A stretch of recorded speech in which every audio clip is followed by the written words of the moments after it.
Hi, Indies, and welcome back to the show. This is Katlyn Eggar, your host, and today's topic is all about sales coaching, and what that means for your authentic self and how great sales skills can actually help you in your everyday conversations. So I'm kind of excited to dive into that. And we have a special guest today, Jeff Kirchick, and he's the strategic sales director at Cresta. So I'm really excited to find out more about Cresta and their work with AI and what that means for us as salespeople, and just talk all things sales coaching. So hi, Jeff, how are you?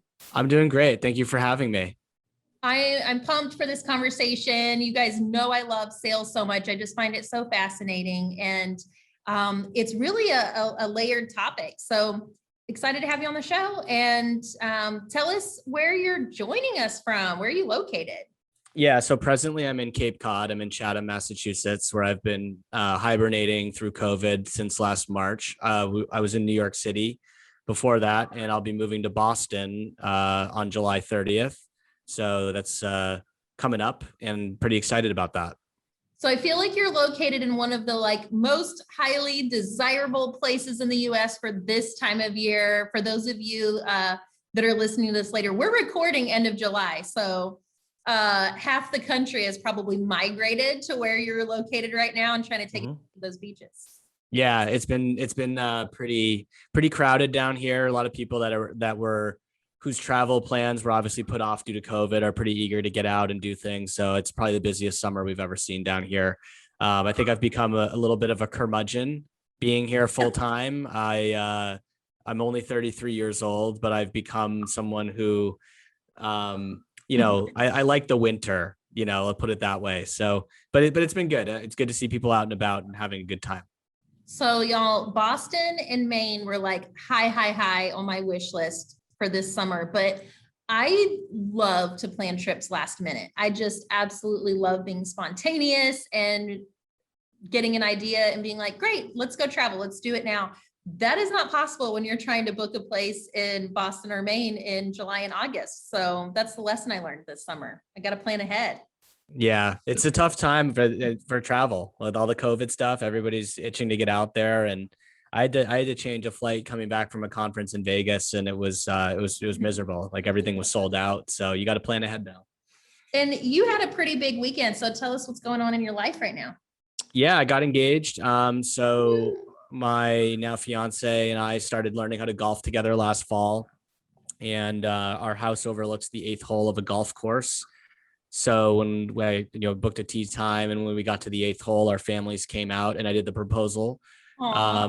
Unfortunately, the box that was holding the ring in my pocket was noticeable, so she knew it was coming, but she was still surprised about her family being there and all the other stuff that was planned thereafter. So I would say it worked out pretty well. That's so awesome. So she could tell, and she was just waiting for the moment. And yeah, oh man. Yeah, I didn't want to put it in my golf bag because I didn't want it to get lost or to Right. get damaged or something. So I feel like I had no choice. So congratulations. Thank you. Exciting. And you didn't lose the ring. That's the main thing. You kept track of it. That's priority goal number 1 accomplished. That's right. And the ring did not get insured until a couple of days later. So it was really important to me that we took, that we didn't lose it right away. That was going to be my next question. When my husband proposed to me, we had driven to the beach, and I think he hid the ring box in his sock, but he was wearing jeans. So I had no idea. Interesting. Yeah, maybe I should have done something like that. Hindsight's always 20/20. So, everything else was flawlessly executed. So I'm proud of myself for the other parts of the planning and things like that. But yeah, overall it was a solid experience. That's so awesome. Well, I'm really happy for you guys, and it's going to be fun planning everything. So I hope everything unfolds just really well. Yeah, thank you. Yeah, absolutely. What kind of work do you do at Cresta? Tell us who Cresta is and your role there. You guys are doing some pretty cool on the AI side. Yeah, for sure. So I've been working in sales for a little over a decade. I spent 7.5 years at a company called Next Caller as head of sales. The company was acquired back in March. by Pin Drop Security. And I'm very happy and excited for everybody at both companies over there. Being from the contact center space and understanding how AI is really changing the world, it was kind of a logical fit for me to come to Cresta, which is both within contact center and AI. Their philosophy is not using AI to replace people, but rather to use AI to upskill people. In other words, to learn the behaviors of the top performing agents or sales agents, let's say, and then replicate those behaviors across the team by kind of amplifying their behaviors and giving real-time coaching. It's kind of like if you were playing chess and you had an earpiece and world champion Bobby Fischer was whispering in your ear, like, what is statistically the next best move to make at every part of the game. That's kind of like what we're doing, but for conversations and sales conversations, customer service conversations and things of that ilk. And philosophically, I align with that mission because I've been a big, and we'll talk about my book in a little bit, but I'm a big believer that authenticity and helping people to be a better version of themselves is a much more positive view of the future than this idea of robots, automating and destroying people's lives. So that's something that was kind of dear to me when I looked at this. So is sales a science or an art? So it depends who you ask, because if you were to ask me, I would say that it's an art, because I believe that sales is really all about building trust and presenting an honest version of yourself. And I think there's an art to being you. If you were to talk to a lot of other people, maybe if you talk to my boss, he'd probably tell you it's a science. The people that really are all about being medic and very process oriented. And like realistically, the answer probably lies somewhere in the middle. I think that there are elements of both that are useful in various scenarios. But for me personally, I've had more success in my sales career treating it like an art, not thinking about putting on a different hat. In other words, like not thinking about what is the right thing to say in the situation and just kind of saying what I think is the right thing to say based on what the customer wants. So for me, it's an art, but I recognize that for many listening, they might stop listening because they disagree vehemently with that. And a lot of people are very science oriented. I think it's a debate that will go on really forever. It's a hot topic to debate for sure. And what's interesting about it all, and I think this is why it's an existential question, is you can coach, theoretically, you can coach an artist to become a better artist. Mm-hmm. Right?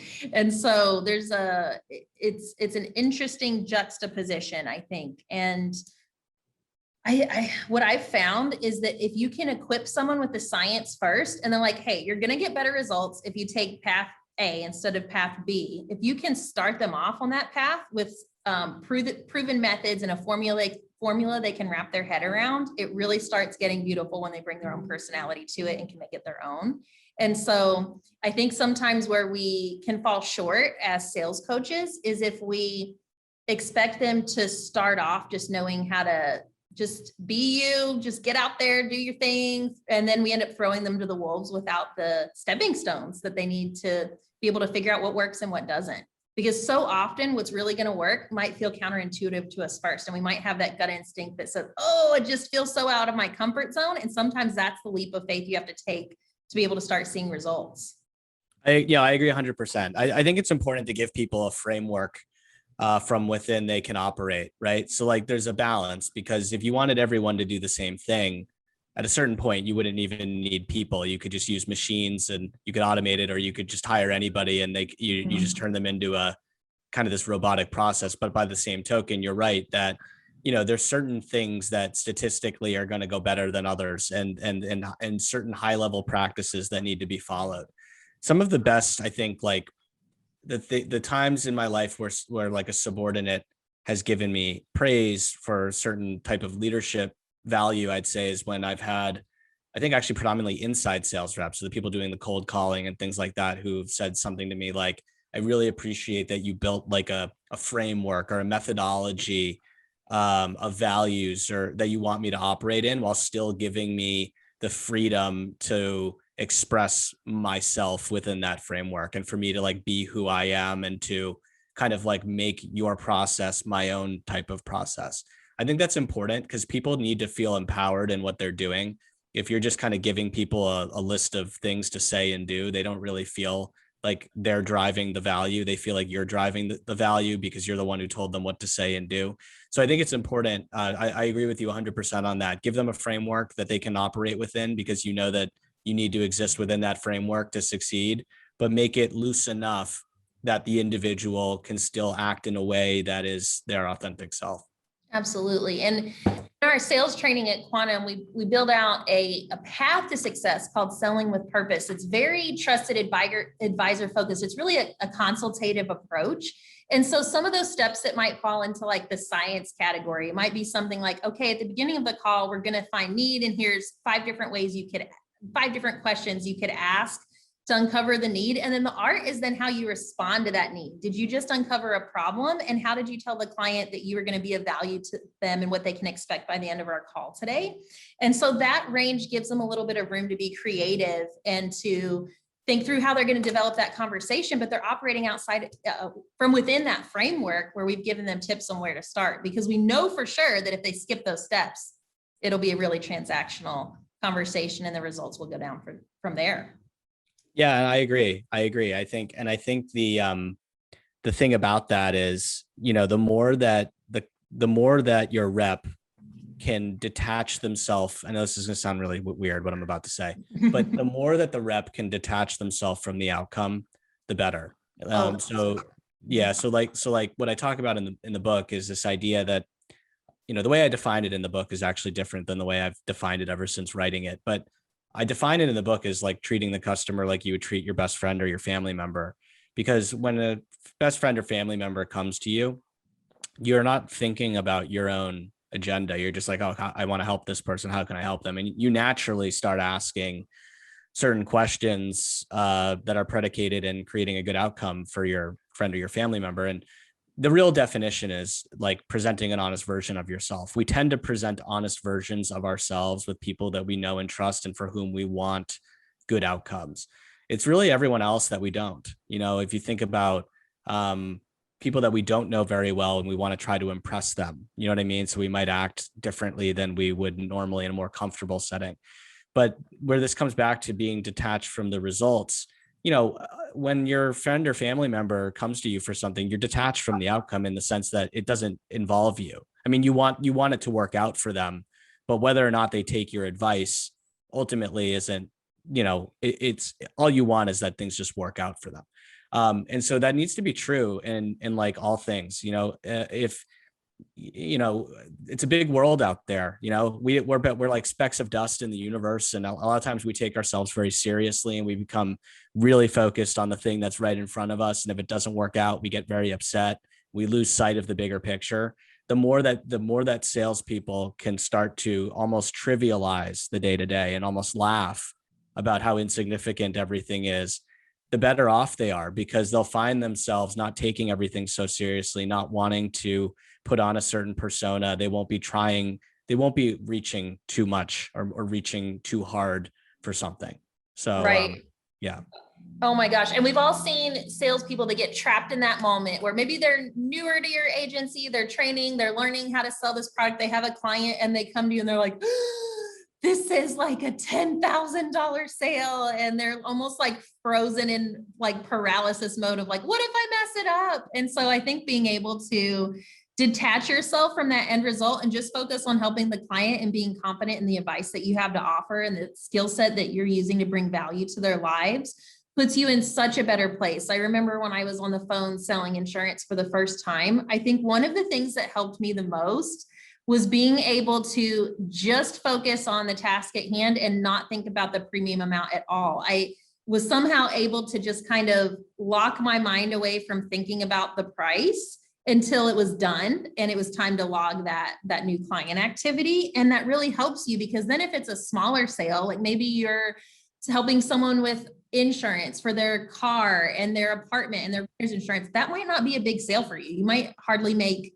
any commission off of that at all. Mhm. The person still deserves the same level of education and guidance and advice as the next client that just happens to have a bigger home or a higher premium associated with it. So I think it works both ways because it keeps you from becoming paralyzed in panic and fear if it's this huge sale and you're afraid you're going to lose it and then you can't even show up for this person. Or it can keep you from just pushing off to the side someone that you think isn't going to make as big of an impact in your numbers, and you're able to really then make the same relational impact with every single client that comes on board. So Absolutely. Yeah, I agree with that 100%. And like I've seen people make this mistake of treating others disproportionately, and it comes back to haunt them. And I won't, out of respect for some of these things, I might not tell some of those stories, but like for me personally, I have, even in situations when I don't have an immediate opportunity with somebody, I always treat them with like the dignity and respect. I mean, I've had people that I invite to dinner or something. They're like, oh, we already use your competitor. I don't want to waste a spot at your dinner. And I'm like, well, you think I invited you because I just want to sell you something? Like, I'm inviting you because I want to hang out with you. And I think you'd add great value to this networking opportunity. And, over time, I found that like a lot of these people, whether or not they end up coming back, like a lot of them come back to me at some point because they want to do business, or they just are wanting to be helpful to me in my career or follow me where I'm going because, they viewed me as somebody who wasn't just, trying to get something from them. And that's, unfortunately not the experience they get with most salespeople. And so you start to stand out by not having an agenda in everything that you do with people.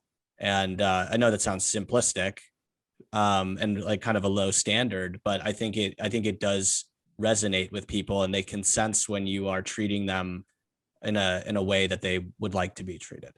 I think it's something to be aware of, because when you're super goal focused and you have your eye on this target, there could be that inclination to be thinking about that goal or that number instead of the person. And so I think it's just something it's good to have it on our radar. And I think this would be a good question for like a survey. So for those of you who are listening, I'm super curious. Have you ever found yourself when you are quoting someone for their insurance or you're working on a demonstration for your client, do you find yourself hyper focused on the dollar amount and it's hard to transition out of that? Or are you the type that celebrates that premium or that sale afterwards? I'm wondering where we fall. It's probably 50-50, but it'd be a funny question to ask the group.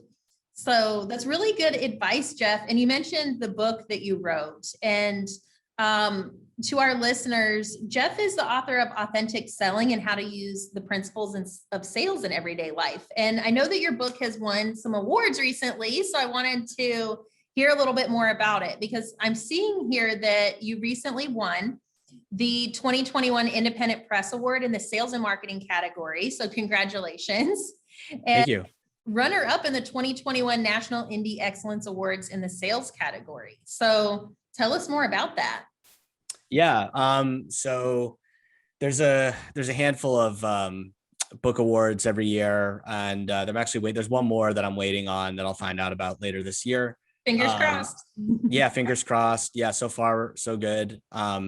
Really for me, just writing the book itself was enough of a fulfillment for me. Like I'm obviously very flattered and humbled that that there are some folks that found a lot of meaning in it and that felt that it was worthy of winning those awards. But yeah, the book was really, so I focused on English and creative writing in college. Went to Princeton for my undergrad, kind of an atypical background for a sales career. Largely, in some ways, just because a lot of the kids I went to college with just end up doing other things in their careers, but also because English and creative writing is super random, and people didn't think I'd get a job after college with that background. But I've always been interested in writing, and it's been helpful for me in my sales career, especially in writing good cold email. And I built an online course for how to write effective cold email.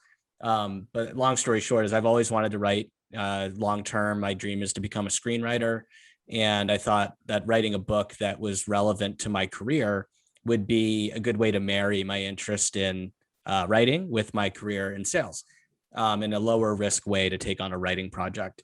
But the other thing, Katlyn, too, about, the book and the motivation for the book was in large part about like what was going on in the world. So COVID was happening when I started writing the book.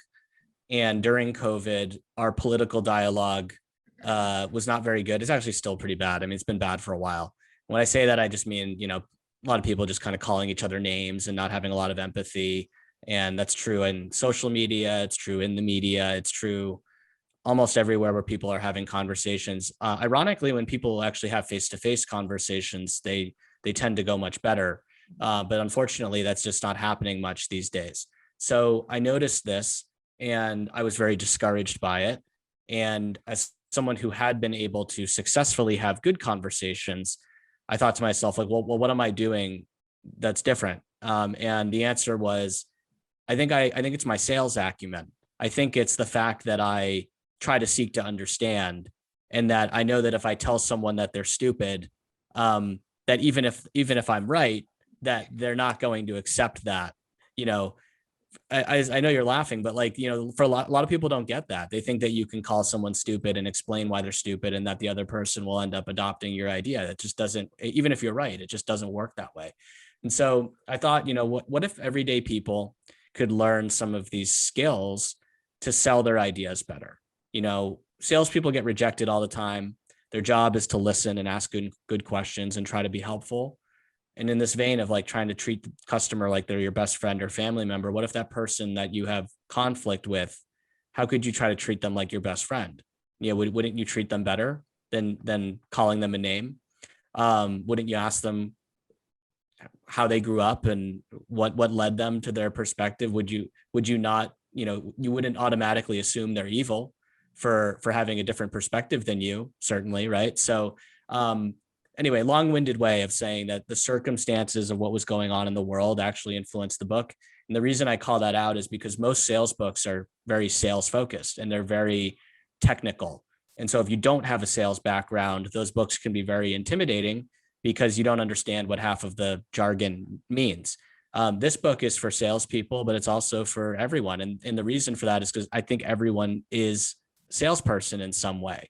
You're always selling something, your ideas. And, to me, it was always strange that the college admissions counselor is viewed as this, great person who's trying to help people get involved into higher education, but the used car salesman is this bad, evil person. And you could argue, and I'm not trying to knock higher ed necessarily, but there's a lot of people who think that higher education is not a great product and that a used car is a better product than a $50,000 a year liberal arts education. And my point isn't to make a commentary on that, but it's just to say that who decided that one person was better than the other? That to me, there shouldn't be a difference. We're all selling things in our lives, and the sooner we see that, the more important this becomes. It's so true. And so many of those principles just apply to everyday conversations. It's things that I wish that they taught way earlier down the road, because I feel like you either have to learn these things through a long time of life experience, or you land in a sales career like you did, where you have the opportunity to master those skills and then connect the dots into how it applies to your personal life. And it's kind of funny. My kids are young. I have a 7-year-old that's going into 2nd grade. I have a 5-year-old that's going into kindergarten, and we've already started young on this stuff. Mm-hmm. It's been so funny, like, to think through the coaching conversations in my Honda Odyssey van when the kids are bickering and saying, okay, hold on, I want you to repeat after me, and say, Katlyn, I want to chat with you about that. And can we start over? And like trying to give the kids tools that they can use to help someone else see their point of view. Yeah. So I'm trying to tackle that one young, because I know it takes years to figure it out. Yeah, no, it's good. But then the problem is that the student becomes the teacher. So, soon you'll be getting outsmarted about, ice cream before broccoli or whatever at the dinner table. Oh, so you totally. just got to be careful with that. They definitely keep us on our toes. And our 5-year-old is way better at this stuff than we ever thought a 5-year-old could be. So he definitely is giving us a run for our money. Yeah. Well, you know what I would say, actually, I think children are I never really thought about this before until you brought it up, but in a lot of ways, children, because of their more innocent nature, and they haven't been, influenced by their own selfish desires and things like that, in a lot of ways, actually have the capability to be better and more authentic salespeople, because they'll just tell you how they feel and they'll be very honest with you. And it helps that kids are cute and things like that. That helps with selling. But in a lot of ways, you're getting a very honest approach. So that's something to appreciate. It's so, yeah, it is so cute watching them, learn how to navigate these things. They say the craziest stuff. So I think the biggest thing that my 5-year-old is trying to sell us on right now is he wants us to buy him a chameleon. So okay, kind of a hard sale. We'll see if he gets anywhere. Yeah. Well, I'll be curious to know the outcome of that. Yeah. So tell me more about what's in the book and what authentic sales can do if someone can embrace that in their everyday life. Yeah. So I'll give you like a couple ideas or a couple chapters from the book and on a high level. So there's one idea in the book that's called Inception. I'm sure most people are familiar with the movie Inception with Yes. Leonardo DiCaprio. So yeah, I mean, premise for those who don't know, there's a guy who wants this other guy. So this guy Saito wants this other guy, Robert, to dissolve his business because Robert's business is competitive with Saito's business. Saito doesn't go to him and tell him to dissolve his business. You're probably wondering why. Problem is the same thing we talked about before. When you tell somebody to do something, it's your idea, not their idea. So it's hard to sell someone on your idea. You want to make it their idea. Katlyn, if I have an idea and I want you to adopt it, the best way for me to do it is actually to kind of get you to want to do that thing, right? Like without me telling you, I want you to do it. I want you to like get to that conclusion on your own. Right. So what Saito does instead is he hires this band of thieves to infiltrate Robert's brain through his dreams.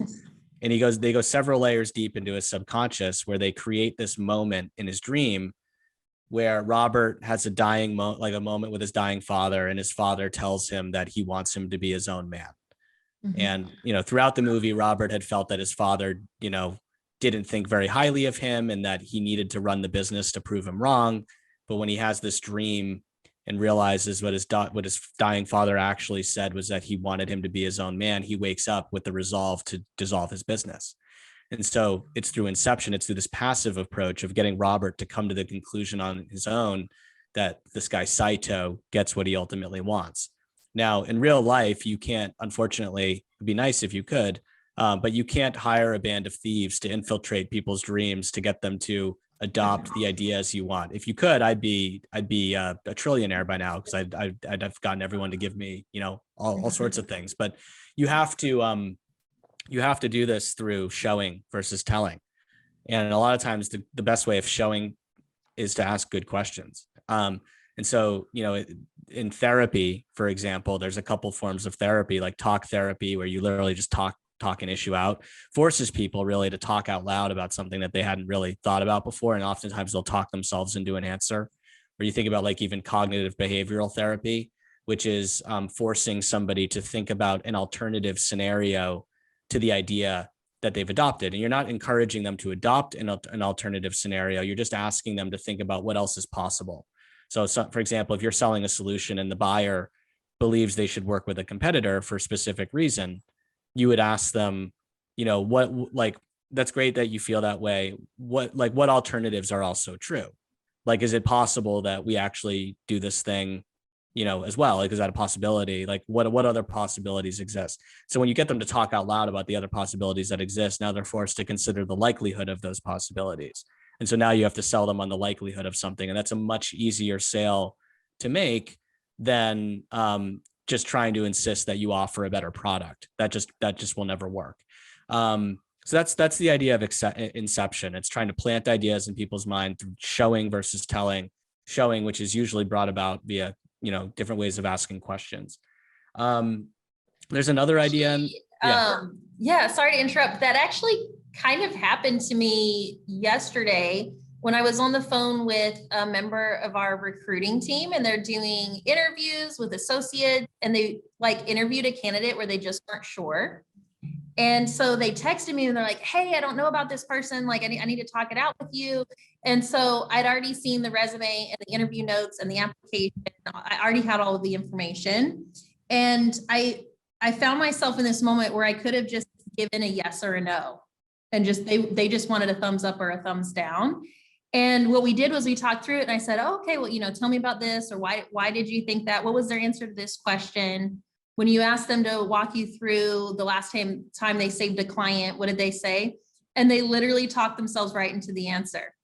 And they said, they said, I think I just needed to talk to you about it. I think I'm really clear on it now. And they got the right conclusion. And so it's really interesting. And I'm glad that I didn't just like come right out of the gates and give them my thumbs up or thumbs down, because I think they just needed to verbalize it, and they just needed to like say it out loud and then think through. Like once they said it out loud and they heard it themselves, they were like, oh, yeah, it makes so much sense now. Yeah, no, it's great. I mean, I think it's a really good quality that, it's great that you exhibit this quality. I think good leaders are not people who are trying. I think the example of a bad leader is a person who would do the opposite of what you did, which is to exercise your authority and give an answer so that everyone knows you're the boss. And, you just give a yes or a no. A good inquisitive leader asks questions, and they ask why over and over again. And you force people. And a lot of times what happens too is that people don't know the answer, which means that they're just not prepared to answer the question yet. And now what you've shown them is that they need to do some additional fact finding, right? So I think good leaders ask these types of open-ended questions because it forces people to understand, A, do they have the right knowledge to make a decision? And then two, it shows them that you care. And then obviously 3, it helps them to come to the right conclusion. Absolutely. And I haven't always been strong in slowing down to ask questions so that someone else can figure out the solution on their own, because it feels in the moment faster and more efficient to just make a call and move on to the next thing. So that's something I've had to really spend time on recently is, do I want to just make the decision where I get the short-term reward is that you get to accomplish it, check it off the list, move on and work on the next item? Or do I want to take time to develop this person so that they don't have to me next time, and so that they're more confident next time and they can make a better decision next time on their own? And it takes longer to do that. And when we're busy, I think sometimes we can bypass that long-term reward so that we can feel productive in the moment. Yeah. Well, yeah. And like, to your point, the thing that happened in that interaction is the people that came to you with this question about the candidate, now they see how you as the leader thought about that, like the questions that you asked.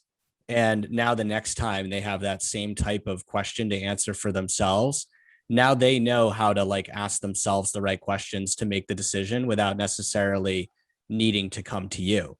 So the subtle thing there that you did there in your leadership is that because you asked these open-ended questions, you actually sold them on the skill that they need to have. Like they learned a new skill from you without you telling them the skill. Like if you told them like, these are the questions you need to ask, like that often can just go in one ear and out the other. But like, because they observed it in action and it becomes their idea because they just saw what you did, and like now they're going to adopt it. They're more proud of it because it's like they feel empowered, like that they learned it on their own without someone needing to teach it to them. And that's largely just because as human beings, we all have some level of an ego. Some people don't have much of an ego, and those are the best people to work with, obviously. But a lot of people, we all do. It's just it's in our biology. We're protective of ourselves. Look no further than every war that's ever happened in human history, right? So we're very protective of our own ideas. So the more that we can get people to have ideas, feel that they're their own ideas, like kind of what you did, I think works wonders. I'm loving these cliff notes, Jeff. And it's so funny how you were able to take the movie Inception and then demonstrate for us that sales is really about how can someone look at something through a different lens and then possibly come to a different conclusion. And that really applies to so much in our life. So what else, if you don't mind sharing, I'd love to hear another highlight from your book. Sure. So one of the chapters that I particularly like, because it's really counterintuitive for people, is this chapter called "The Customer is Not Always Right." And Interesting. yeah, so you learn in sales and especially in service professions, like if you've ever waited tables. I waited tables in high school and college for bits of time. I did too. You're told that the customer is always right. And I think it's a terrible philosophy for brands to implement, because it puts their staff in serious risk in terms of, how they're going to be treated. I forget that this happened a little while ago, but I think there was I forget if it was like Hilton or Holiday Inn, some front desk employee was getting yelled at by somebody and personally insulted, and the staff member had some mental health issues, and it ended up being catastrophic for them. Oh no. But the point here is that let's take a step back and just think about what happens in your personal relationship. So let's say that you and your spouse are having some sort of argument. I would hope, and that's not I don't mean you specifically, I just mean a royal you. Let's say people listening have an issue with their spouse. I would not say anything, because all that would happen is that one person would be very angry, and trust would be eroded in the relationship, and not everybody would get what they want. Whereas if somebody does something inappropriate and it offends you, maybe you speak up for yourself and you explain how it made you feel, without pointing fingers, but just saying hey, this made me feel upset and here's why. You leave room for the other person to clarify their intentions, potentially apologize to you, but also you're going to build trust, because what you've shown is that you're going to stand up for yourself and that you're not a pushover and just a person who says yes. And with customers, that's really important, because there's this intuition to just say and do whatever the customer wants. But really all you're doing in that situation is showing them, A, that they can walk all over you, and B, that you might not be successful because they're going to have demands of you that are higher than what you can actually deliver. So you're just kind of kicking the can down the road in terms of a blow up down the road. Whereas if you get up in front of it and say, look, you're making demands that we just quite frankly can't meet, and I think that, I'm saying this because I want this to be a successful relationship. You actually earn more trust that way, because you're perceived as being honest. You're perceived as somebody who wants them to be successful. You're perceived as somebody who will do the hard thing in the interest of making it work for both sides. And you might not get a yes. You might actually end up getting a no. But in that scenario, I would argue that that's still positive, because you at least were able to find out that this wasn't going to be a good relationship for you. And so you have to stand up for yourself, especially in moments where you're not being treated properly. There's this idea, and I've had this, every salesperson has had this happen to them, where they come across a customer who, for whatever reason, feels that a salesperson is not the same type of human being as someone else, and that they can treat them as such. And there's a difference between calling someone a name. I would never call somebody a derogatory name or something like that. But there's a difference between that and telling that person that what they've done is inappropriate, and that you are going to stand up for yourself, and that, you're trying to help them. And so it's a counterintuitive idea, because I think salespeople are taught to just try to get to yes and do whatever it takes. But actually, a lot of times you want to get to a no. Sometimes it's good to get to a no. And you can save yourself a lot of headache. And actually, you can get to yes by saying no. I actually literally had a call today where I told the customer at the very kind of halfway through the call, based on what he told me, that I didn't think that we were a fit for them. That's because I actually honestly felt that way, and I didn't want to waste his time. And then as the conversation continued, it actually came to be that it could be a good fit, because we uncovered some more information. And I think that they were more excited about doing the demo because of their perception that I would only have them spend the time if I really felt it was a good fit for them. I mean, I was willing to say no earlier in the conversation. So that's something that I think more experienced salespeople learn over time naturally, because they start to get, they start to realize that they're wasting their time in a lot of places and they don't want to be. So I think more experienced salespeople figure this out on their own. It's often younger salespeople who are just eager to get any deal that they can, who are less willing to stand up for themselves. And it's an important attribute to have, to be authentic, because if you would treat your best friend or family member that way, why wouldn't you treat the customer that way? Interesting. I think that's so true to enabling our team members to be able to have really productive conversations and empowering them to figure out how to get there. So I think that old statement, like the customer is always right, could be watering it down a little bit. And when I think about some industries, the more complex your solution is, the more your client is depending on you for your advice. And so what I can see happen in insurance and professional services is a new team member, a salesperson finds himself in a situation where they're dealing with this complex product that they're licensed in, they're trained in to represent. But the client tells them, oh, I'm not concerned about this. I just want this coverage. I just want state minimums on my car. Or, you know what, I'm just going to purchase the home insurance. I'll worry about the car insurance later. And our sales teams could use that as a crutch or an excuse to just, okay, great, we'll move on to the next thing, when that might not be what's in the best interest of the client. So I think the more complex our products are, the more willing we have to be to have the hard conversations and to take time to have that consultative approach, because clients really do expect, I think, in today's world, education and advice for us to be able to show that we're bringing value. And sometimes that means saying, well, let's take a minute and talk about those state minimum limits, because you're taking care of yourself minimally if you go with that option. And let me walk you through other routes so you can take better care of your family. And that means we have to be willing to get a little uncomfortable. Yeah, no, I agree 100%. And it's it's important that people start to think about that. I think it's not taught a lot of the time. And, like I said, I've in the moments where I've exercised the power of no, I've been pleasantly surprised to get, people that actually, come back and are interested in wanting to have that conversation. So where does AI fall into all of this? Because you've uncovered a lot of how that human element can really build trust in the sales conversation. How do we balance that out with the capabilities available to us through AI? Yeah. So, the reason I think that the book was timely, or like one of the reasons I wrote it when I did, was because AI and, AI is changing entire industries. When I go to CVS, there's not as many people at the register. There's self-checkout, there's self-driving Ubers now. And, it's crazy. I mean, there's just like entire industries that are being disrupted.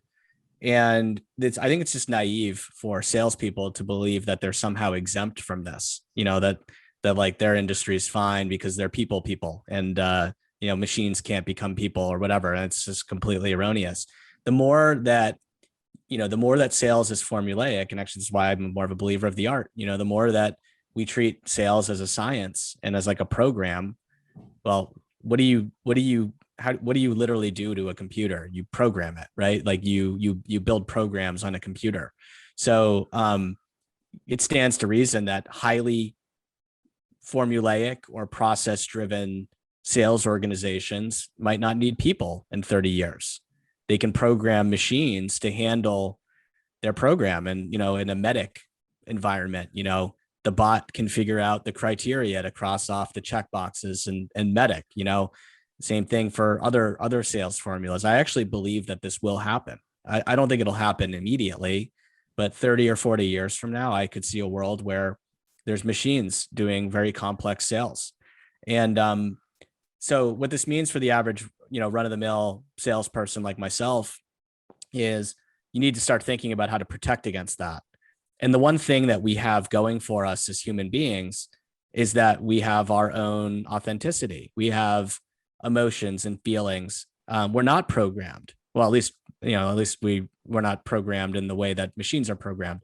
And so, I think that the more and more that we start to rely on what we have that's unique, the better chance we have of protecting our jobs from those evil machines. I would also just say that there's a more psychological reason why it matters. One is that we like doing business with people that we trust, and you start to trust people based on feeling that they're being honest. And now, by the way, that means they can be an honestly bad person too. I don't mean that you need to be like a good person. Like, I've given a bunch of, like, here's an example, like Dennis Rodman is a weird guy and he's befriended like the dictator in North Korea, but he was arguably like almost as famous as Michael Jordan in the 90s just because of how, he embraced this really weird persona of who he was. He wore a wedding dress down Fifth Avenue in New York City, and that endeared him to a guy across the planet who wants to blow up our country. Just to give you an idea of like how much authenticity can really sell people. You don't have to be an authentically amazing person. Like when you think of Dennis Rodman, you don't necessarily think like, oh, he's a great guy, but you definitely trust whatever he said. Like, he's being honest because he's not afraid to be himself. So I think that it's something where like psychologically there's something there that people register. We really appreciate people that just are honest, and whether we like them or not, as long as we trust them, that's what matters when we'll make a purchasing decision. That's why the AI stuff is relevant now, because the AI is the exact opposite of authenticity. It's programmed.